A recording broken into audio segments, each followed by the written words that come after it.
Bayangkan negeri Sabah yang dibahagi kepada 5 zon ekonomi, di mana setiap zon mempunyai identiti industri tersendiri dan dikaitkan melalui rangkaian kereta api negeri, satu pelan ambisius yang dilancarkan oleh Parti Warisan dalam manifesto Safe Sabah Mission. Akankah inilah blueprint besar pemulihan dan pembangunan negeri yang menjanjikan pekerjaan lebih banyak, universiti bertaraf antarabangsa serta pelabuhan laut dalam? Dalam video hari ini, kita bongkar strategi warisan dan apa maksudnya untuk masa depan Sabah. Salam sejahtera kepada para sahabat penonton semua. Bertemu kita sekali lagi dalam channel The Scream Media. 5 zon pembangunan utama fokus manifesto warisan. Itulah cerita kita pada kali ini, dan sebagai disclaimer, berita ini adalah merujuk kepada laporan asal yang ditulis dalam Sabah Gazette serta sumber-sumber sahih yang lain. Parti Warisan di bawah pimpinan Datuk Seri Muhammad Shafie Apdal telah melancarkan manifesto Safe Sabah Mission Warisan Edition pada malam 23 November 2025 yang memfokuskan pembangunan negeri melalui pembahagian Sabah kepada 5 zon ekonomi utama, setiap satu dengan pelan pembangunan yang disesuaikan. Zon-zon itu adalah Zon A, Beaufort, Kuala Penyu, Sipitang, Kimanis, Keningau, Pensiangan, Tenom. Zon B, Kota Kinabalu, Penampang, Putatan, Papar, Tuaran, Ranau, Sepanggar. Zon C, Kudat, Kota Marudu, Bangi, Kota Belud, Pitas.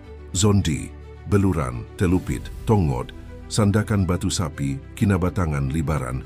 Dan Zon E, Tawau, Semporna, Lahad Datu, Kunak. Menurut Shafie, setiap zon akan mempunyai fokus pembangunan yang berbeza, seperti pertanian, aquaculture, hiliran pemprosesan, industri dan pelancongan, supaya peluang pekerjaan baru dapat diwujudkan di seluruh negeri. Beliau juga merancang untuk mengembalikan Kementerian Pendidikan dan Inovasi serta Kementerian Kesihatan Negeri sebagai usaha menangani keperluan infrastruktur kritikal dan keupayaan negeri untuk merancang sistem pendidikan dan perubatan yang lebih bertepatan dengan realiti Sabah. Antara janji terbesar ialah pembinaan jaringan kereta api negeri. Mengikut manifesto warisan, landasan kereta api akan menghubungkan bandar utama seperti Kudat, Sipitang, Keningau, Tawau dan Sandakan. Di samping itu, warisan turut mencadangkan pembinaan 2 empangan hidroelektrik di Sungai Kinabatangan dan Segama sebagai sokongan kepada bekalan tenaga dan air negeri, tetapi dengan komitmen untuk mengurangkan kesan alam sekitar. Satu lagi komponen penting dalam manifesto ini ialah cadangan pelabuhan laut dalam di Kudat yang diharapkan dapat menjadi hub ekspor antarabangsa ke pasaran luar seperti Hong Kong dan Singapura. Warisan juga menyebut inisiatif sangat konkret untuk komuniti pesisir. Program Sangkar Ikan Percuma dan Rumah Walid, Rumah Sarang Burung Walid bagi membantu nelayan dan penduduk pesisir meningkatkan pendapatan.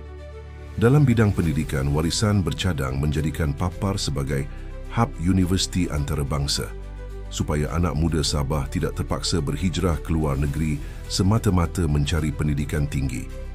Sementara itu, di Zon E, Tawau Lahad Datu, mereka merancang Universiti Agro University, dan aktiviti aquaculture seperti ternakan abalon serta sektor pertanian buah eksotik seperti durian dan nanas.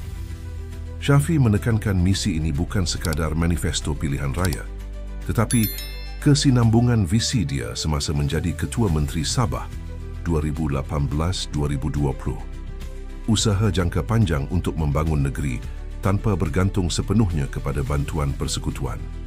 Beliau juga menyeru rasa kesatuan di kalangan rakyat Sabah, merujuk kepada tokoh-tokoh lama seperti Tun Datu Mustafa dan Tun Fuad Stephens, menyatakan bahawa identiti Sabah harus disatukan merentasi kaum dan agama.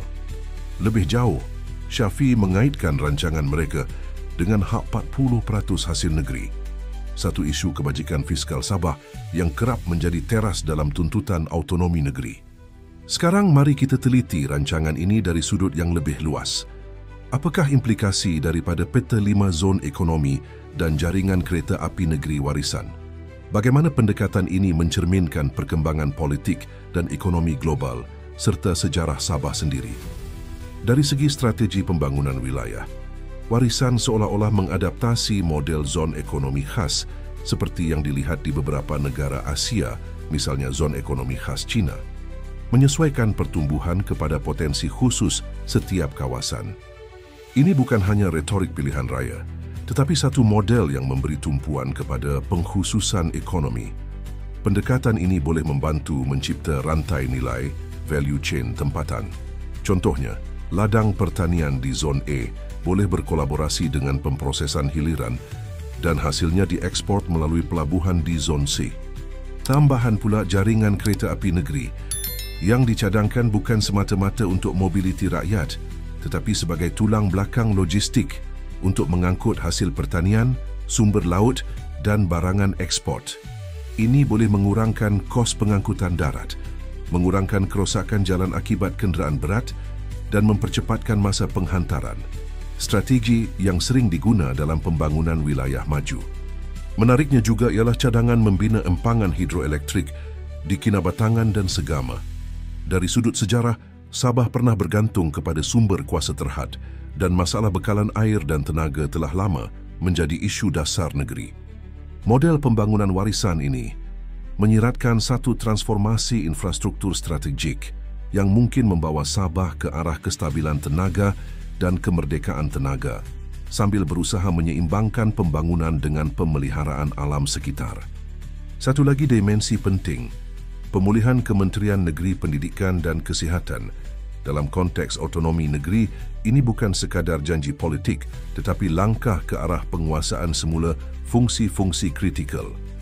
Dengan pendidikan dan kesihatan di bawah pentadbiran negeri, Sabah boleh merancang sukatan pengajaran yang lebih relevan dengan realiti lokal dan mengurus sistem kesihatan yang lebih responsif terhadap keperluan penduduk Sabah seperti kekurangan doktor serta brain drain pakar perubatan. Dari sudut fungsi fiskal, Syafiee juga menekankan pentingnya hak 40% hasil negeri yang dianggap sebagai asas pembiayaan pembangunan jangka panjang negeri. Beliau menyatakan bahawa dengan 40% hasil, Sabah dapat merancang sendiri pembangunan tanpa terlalu bergantung kepada peruntukan persekutuan. Ini adalah naratif autonomi ekonomi dan fiskal yang kerap muncul dalam politik negeri. Namun beberapa persoalan penting timbul. Adakah belanjawan negeri warisan mampu menampung kos pembangunan mega seperti kereta api, pelabuhan dan empangan? Sejauh mana risiko alam sekitar, terutamanya dengan empangan hidro? Bagaimana warisan akan memastikan setiap zon benar-benar dapat menarik pelaburan dan mewujudkan rantaian nilai tanpa wujud jurang pembangunan antara zon? Dan yang paling menarik, jika rancangan ini berjaya, adakah Sabah akan semakin berdikari secara ekonomi dan pada masa sama menguatkan tuntutan otonomi dalam isu hasil dan kuasa negeri? Sejarah Sabah sebelum ini menunjukkan corak ketidakadilan pembangunan. Sebahagian daerah pesisir dan pedalaman sering terpinggir dari arus pembangunan pesat.